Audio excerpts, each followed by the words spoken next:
Nagluto tayo ng paksiw na bisugo. Medyo maliliit lang yung nabili. Walang malalaki.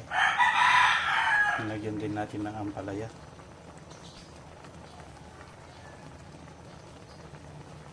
Sarap ito.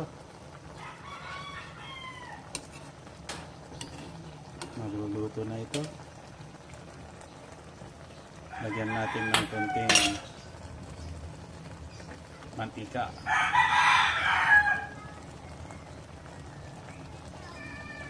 Para mas lalong nanunot ang sarap.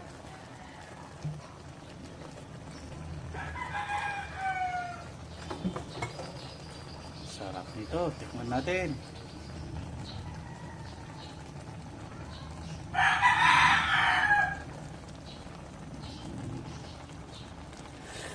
Wow!